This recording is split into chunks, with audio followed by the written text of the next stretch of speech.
हरे कृष्णा। ज्येष्ठ मास के शुक्ल पक्ष की एकादशी तिथि को निर्जला एकादशी और भीमसेनी एकादशी के नाम से भी जाना जाता है। साल की सभी 24 एकादशियों में से निर्जला एकादशी को ही सबसे बड़ा और महत्वपूर्ण माना जाता है। मान्यता है कि इस व्रत को करने से साधक को साल की सभी 24 एकादशियों का फल प्राप्त होता है। वैसे तो एकादशी के व्रत में अन्न का त्याग किया जाता है, लेकिन निर्जला एकादशी के व्रत में अन्न के साथ साथ जल का भी त्याग किया जाता है। आइए जानते हैं साल 2026 में निर्जला एकादशी का व्रत कब रखा जाएगा, एकादशी तिथि कब प्रारंभ होगी और कब समाप्त होगी, व्रत का पारण कब किया जाएगा। ज्येष्ठ मास के शुक्ल पक्ष की एकादशी तिथि की शुरुआत इस बार 24 जून दिन बुधवार को शाम 6:13 से शुरू हो रही है और 25 जून गुरुवार को रात्रि में 8:09 पर एकादशी तिथि का समापन होगा।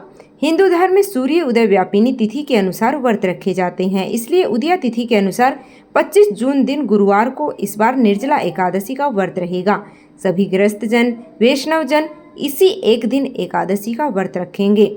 एक दिन पहले बुधवार को दशमी तिथि के नियमों का पालन किया जाएगा। गुरुवार के दिन ब्रह्म मुहूर्त सुबह 4:11 से 4:59 तक रहने वाला है। सूर्योदय होगा सुबह 5:47 पर।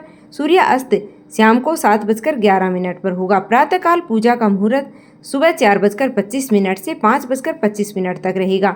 सायंकाल की पूजा का शुभ मुहूर्त शाम को 7:21 से 8:23 तक रहेगा।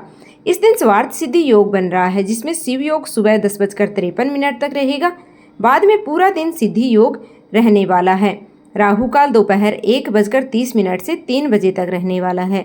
गुरुवार के दिन भद्रा भी रहने वाली है। भद्रा का वास पाताल लोक में रहेगा। भद्रा काल सुबह 7:08 से रात्रि में 8:09 तक रहेगी।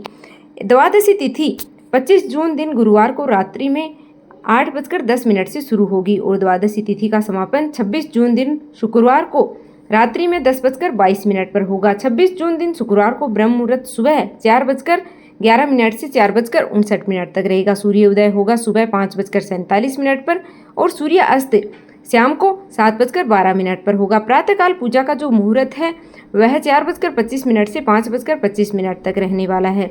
सिद्धि योग सुबह 11:38 तक रहेगा और बाद में साधे योग प्रारंभ हो जाएगा। राहु काल सुबह 10:30 बजे से 12 बजे तक रहेगा। निर्जला एकादशी के व्रत का पारण इस बार 25 जून शुक्रवार को सुबह 5:25 से 8:13 के बीच में किया जाएगा। निर्जला एकादशी के दिन जल ग्रहण नहीं किया जाता है, इसलिए इसे निर्जला एकादशी कहते हैं।